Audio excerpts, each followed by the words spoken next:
Welcome to banking कुम YouTube channel. दोस्तों, आज हम डिस्कस करेंगे कम से कम इनकम टैक्स कैसे भरें, इनकम टैक्स कैलकुलेशन, डिडक्शन, संपूर्ण जानकारी डिटेल में देखते हैं दोस्तों। कि ये जो वीडियो है 4 पार्ट में डिवाइड किया है मैंने। पहले पार्ट में इनकम हम डिस्कस करेंगे, दूसरे पार्ट में एग्जम्पशन डिस्कस करेंगे, तीसरे पार्ट में डिडक्शन और चौथे पार्ट में कैलकुलेशन।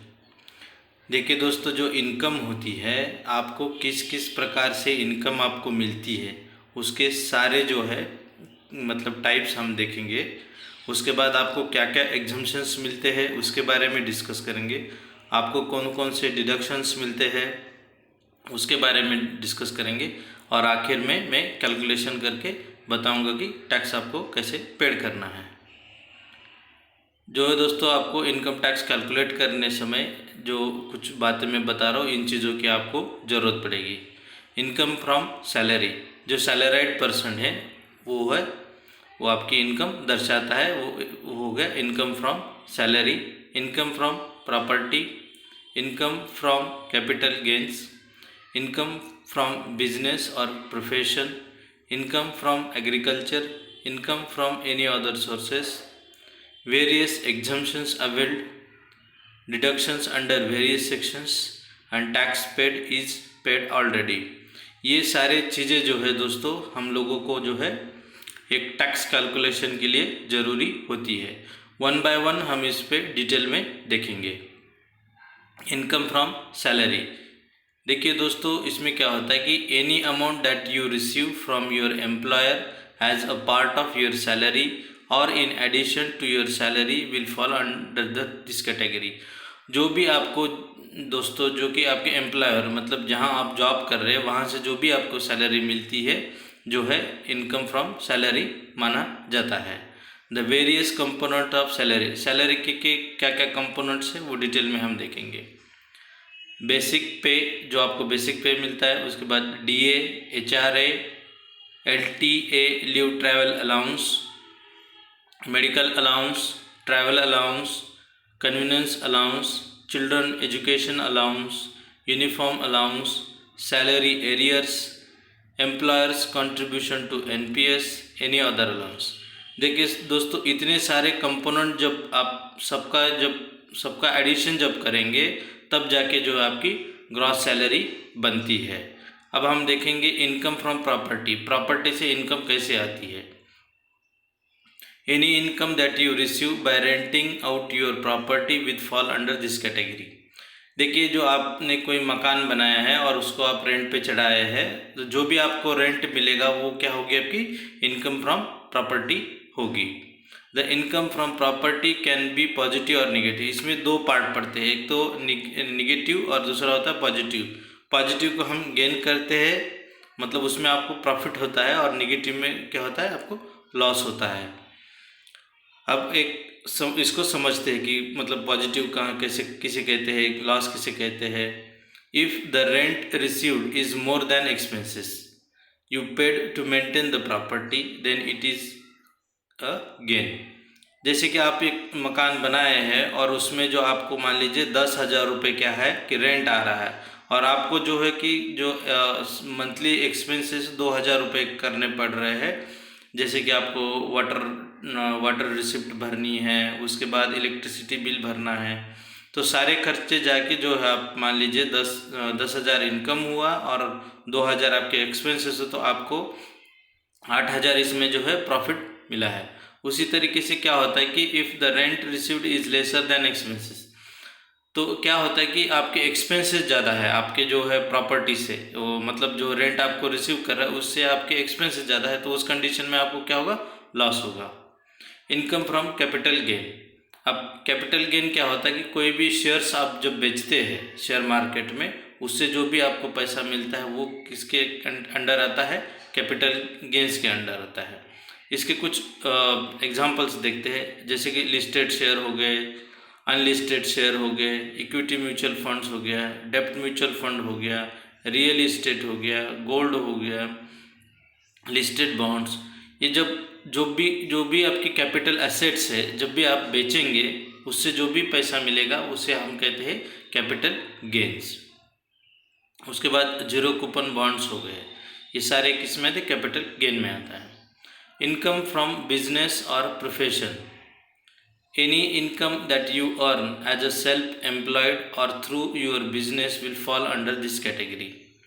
देखिए दोस्तों कि जो कि सेल्फ एम्प्लॉय तरीके से जो या फिर कोई आप बिजनेस करते हैं उसके माध्यम से जो भी इनकम आती है वो इस कैटेगरी में आती है, इनकम फ्रॉम बिजनेस कैटेगरी में। इसमें क्या क्या आता है? सेल्फ एम्प्लॉयड आते हैं, फ्रीलांसर्स आते हैं, कॉन्ट्रैक्टर आते हैं, LIC एजेंट आते हैं, चार्टर्ड अकाउंटेंट्स आते हैं, ट्यूशन इनकम फॉर टीचर्स आती है, doctors own practice, lawyers own practice. ये इस तरीके से दोस्तों जितने भी है इसमें जो है बिजनेस कैटेगरी में आते हैं। अब हम देखते हैं income from agriculture. If the income from agriculture is only income for a person then that income is completely tax free. यदि कोई किसान है उसकी सिर्फ और सिर्फ एग्रीकल्चर की इनकम है तो उसको किसी भी प्रकार का टैक्स नहीं लगेगा। लेकिन यदि अन्य किसी मार्ग से यदि उसको कोई इनकम आती है तो एग्रीकल्चर इनकम के अलावा जो बची हुई इनकम जो है उस पर आपको टैक्स लगेगा। इनकम फ्रॉम अदर सोर्सेस, अब देखिए जैसे कि हमने एग्रीकल्चर देखा, सैलरी देखा, बिजनेस देखा, इस माध्यम से आपको पैसा जो है इनकम आ रही है। उसके अलावा अन्य सोर्सेस में भी आपको इनकम है, वो कौन से है? Interest earn from saving bank account, जहाँ बैंक में आपको इंटरेस्ट मिलता है। Interest earn from fix deposit और recurring deposits, pension received from a pensioner fund और dividend received from shares and mutual fund. इस माध्यम से देखो दोस्तों ये जो हो गया अभी तक जितना भी हमने देखा है ये जो है इनकम के बारे में हमने डिस्कस किया है। ये सारे हेड्स को जब आप एडिशन करेंगे तब जो है आपकी टोटल इनकम जो है तैयार होती है। अब हम इसमें क्या करते हैं, जो एग्जम्पशंस जो है एक्सक्लूड करते हैं। तो एग्जम्पशंस क्या क्या है उसको हम देखेंगे। And exemptions means exclusion, exclusion मतलब कम कर देना। जो भी हम टोटल इनकम करेंगे उसमें से कम करेंगे। क्या क्या कम करेंगे? पहले HRA, house rent allowance exemptions, इसके बारे में डिटेल देखते हैं। If you receive house rent allowance from your salary and you live in the rental property then you can claim HRA exemption. जिस व्यक्ति को HRA मिलता है अपने सैलरी में और वो व्यक्ति जो है किसी घर पे रेंट पे रहता है तो उस कंडीशन में आपको HRA एग्जम्पशन मिलता है।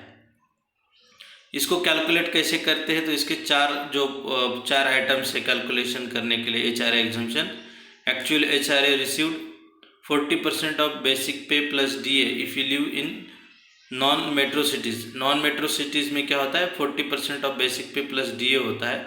मेट्रो सिटीज़ में 50% of basic pay plus DA होता है। और थर्ड जो आखिरी जो पार्ट होता है रेंट पे उससे माइनस करेंगे हम 10% of basic pay plus DA। अब हम देखते हैं देखो लीव ट्रैवल अलाउंस एग्जम्पशंस। इसमें देखते हैं if you receive leave travel allowance from your salary and if you travel for your holiday trip in India then you can claim the leave travel allowance. Salary में जो आपको यदि leave travel allowance मिलता है और आप India में holiday पे चले जाते हैं, लीव ट्रैवल जो है इंडिया में जो है मतलब ट्रैवल करने को जाते हैं उस दिशा में आप इसको क्लेम कर सकते हैं। You can claim LTA exemption twice in A block of 4 year. 4 साल का ब्लॉक होता है उसमें से 2 बार इसको जो है आप जो है एग्जम्प्ट कर सकते हैं। अब हम देखेंगे transport allowance. The transport allowance exemptions is availed only to दिव्यांग disabled employee to travel between home and work place. जो ट्रांसपोर्ट अलाउंस एग्जम्पशंस है दोस्तों सिर्फ और सिर्फ जो दिव्यांग होते हैं, डिसेबल्ड होते हैं, उन्हीं के लिए होता है। और वो ट्रैवल कहाँ से कहाँ तक के लिए होता है? घर से लेकर वर्क प्लेस तक। और जितना भी अमाउंट इसमें होगा वो जो है टोटल अमाउंट जो है जितना भी आपको ट्रांसपोर्ट अलाउंस मिलता है टोटल जो है एग्जम्प्ट होगा आपके टोटल इनकम से। Children education allowance exemption. If you receive children education allowance from your salary, then you can claim these exemptions for a maximum of 2 children। यदि आपके सैलरी में चिल्ड्रन एजुकेशन अलाउंस आपको मिलता है और वो कितने बच्चे तक, 2 ही बच्चे तक जो है आपको इसको क्लेम कर सकते हैं। अब इस हर बच्चे के लिए जो देखिए 100 रुपये का एग्जम्पशंस है। इसको यदि आप देखेंगे कि you can claim a maximum of 200 per month for 2 children. एक बच्चे के लिए 100 रुपये मतलब 2 बच्चों के लिए 200 रुपये हो गया। तो इस हिसाब से हम टोटल फाइनेंशियल ईयर का यदि देखते हैं तो हम लोगों को है 2400 रुपये तक का एग्जम्पशन मिलता है under the children education allowance. हम टोटल ईयर का इसलिए बता रहे हैं कि जब भी हम टैक्स कैलकुलेट करते हैं तो होल ईयर का कैलकुलेट करके, ना कि मंथली या क्वार्टरली कैलकुलेट करते हैं। अब हम देखते हैं children hostel expenditure allowance exemptions. इसमें देखते हैं दोस्तों, if you receive hostel expenditure, जो भी आपको हॉस्टल एक्सपेंडिचर मिलता है तो इस अलाउंस में को आप जो है क्लेम करेंगे। ये भी जो है आपको जो है मैक्सिमम 2 बच्चों तक ही अलाउड है। The exemption amount is ₹300 per month पर चाइल्ड। यदि एक बच्चों के लिए जो है क्या होता है 300 रुपये तक जो है आप जो है एग्जम्प्ट ले सकते हैं। इस हिसाब से 2 बच्चों के लिए 600 रुपये और होल पूरे साल भर में जो है 7200 रुपये क्या करेंगे आप एग्जम्प्ट कर सकते हैं। अब हम दोस्तों डिडक्शंस के बारे में देखेंगे। देखिए दोस्तों, डिडक्शन का बहुत बड़ा पोर्शन है, लेकिन इस वीडियो में हम कुछ जो है मेन डिडक्शंस देखेंगे, जैसे कि स्टैंडर्ड डिडक्शन हो गया है, उसके बाद सेक्शन 80C के डिडक्शन देखेंगे। मैं अलग से एक वीडियो बना रहा हूँ दोस्तों, उसमें डिटेल में हम जितने भी डिडक्शंस अवेलेबल है, जैसे 10, 15, 20, 25 जितने भी डिडक्शन इनकम टैक्स में अवेलेबल है वो सारे डिडक्शंस में अलग से कवर करूँगा। अब देखते हैं डिडक्शंस होते क्या है। Deductions means subtraction. जो भी आपके टोटल इनकम है उससे में से आप जो है डिडक्शंस क्या करेंगे, सब्सट्रैक्ट करेंगे। A deduction is a component eligible to reduce the taxable income and hence it reduce the amount of tax to be paid. इसका मतलब ये होता है दोस्तों, जो भी आपका टोटल इनकम बनती है उसमें से जब आप डिडक्शन माइनस करते हैं तो आपकी नेट टैक्सेबल इनकम बन जाती है। इसका ये फ़ायदा होता है कि जो आपकी जो टैक्सेबल इनकम है रिड्यूस हो जाती है और उसके बाद जो है आपको कम टैक्स पेड करना पड़ता है।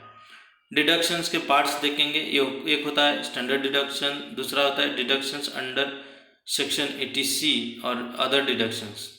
देखिए दोस्तों, इस पार्ट में जो है हम स्टैंडर्ड डिडक्शन और सेक्शन 80C के डिडक्शन देखेंगे। अदर डिडक्शन के लिए मैं अलग से एक जो है वीडियो बनाऊंगा, वो देख लीजिएगा। स्टैंडर्ड डिडक्शन क्या होता है उसके बारे में हम देखते हैं। Standard deduction amount is a amount of ₹50,000। जो है मैक्सिमम स्टैंडर्ड डिडक्शन आपको कितना मिलता है, 50,000 तक मिलता है। It means you can deduct ₹50,000 from your taxable income directly. जो आपकी जो है टैक्सेबल इनकम है उससे आप जो है 50,000 डायरेक्ट माइनस कर सकते हैं।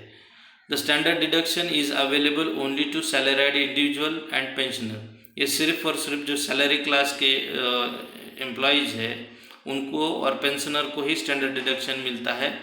बिजनेसमैन और अदर कैटेगरी की जो इनकम है उसमें स्टैंडर्ड डिडक्शन नहीं मिलता है। अब इसको समझने के लिए मान लीजिए कि आपकी जो है टोटल इनकम जो है 10 लाख रुपए है, उसमें से आप 50,000 जब डिडक्ट करेंगे तो आपकी नेट टैक्सेबल इनकम कितनी बनेगी, 9,50,000। तो आपको टैक्स जो है 9,50,000 पे ही देना पड़ेगा, ना कि 10 लाख पे देना पड़ेगा। अब हम you need not produce any bill to get this deduction. और इसमें जो है किसी भी प्रकार की पर्ची या इन्वेस्टमेंट आपको करने की ज़रूरत नहीं होती है, या आपको डायरेक्ट मिलता है। सेक्शन 80C डिडक्शंस, अब इसके बारे में हम देखेंगे। This sections provide deductions through various investment scheme. देखिए, इस डिडक्शंस पाने के लिए क्या होता है कि दोस्तों आपको अलग अलग जो है various investment scheme central government जो निकाली रहती है उसमें आपको इन्वेस्टमेंट करना पड़ता है। The maximum limit on deductions allowed under this section is 1.5 lakh. 1.5 lakh तक जो है दोस्तों आपको मैक्सिमम डिडक्शंस इसमें मिलेगा। अब वेरियस इन्वेस्टमेंट स्कीम्स, क्या क्या इन्वेस्टमेंट स्कीम्स है उसके बारे में हम डिटेल में देखेंगे। Employee provident fund, voluntary provident fund, public provident fund, Sukanya Samriddhi account. दोस्तों जो पब्लिक प्रोविडेंट फंड और सुकन्या समृद्धि अकाउंट, ये जो टॉपिक है, इसमें मैंने अलग से 2 वीडियो मेरे यूट्यूब चैनल पे आपको मिलेंगे, वो आप डिटेल में उसको देख लीजिएगा। उसके बाद दोस्तों आता है इक्विटी लिंक्ड सेविंग स्कीम। ये जो सारे जो है इन्वेस्टमेंट्स के स्कीम्स है, जिसमें आपको 1.5 लाख तक जो है डिडक्शंस मिलेंगे। और भी सारे हैं, national saving certificates, senior citizen saving scheme, tax saver FD, unit linked insurance plan, LIC, pension plan, tuition fees, NPS tier 1 account, Atal pension scheme, home loan principal amount. इसमें क्या होता है दोस्तों, आपको जो डिडक्शंस मिलता है ओनली जब आप 1.5 लाख तक यदि होम लोन में प्रिंसिपल अमाउंट पेड करते हैं, उसमें ATC के तहत आपको डिडक्शंस मिलता है।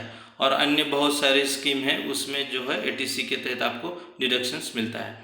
अब अपना चौथा पार्ट जो है कैलकुलेशन, उसके तरफ देखते हैं। कैलकुलेट करने के लिए आपको जो नेट टैक्सेबल इनकम है, उसको कैलकुलेट करने के लिए आपको फार्मूला याद रखना पड़ेगा। Net taxable income equals to total income. जितने भी इनकम के जो हमने देखे कि तरीके की एग्रीकल्चर इनकम हो गई, बिजनेस इनकम हो गई, प्रॉपर्टी इनकम हो गई, सैलरी इनकम है, ये टोटल इनकम में आती है। जब हम टोटल इनकम इक्वल्स टू ये जो अपने मैंने जैसे बताया कि एग्रीकल्चर, सैलरी, सबको हम क्या करेंगे, टोटल करेंगे।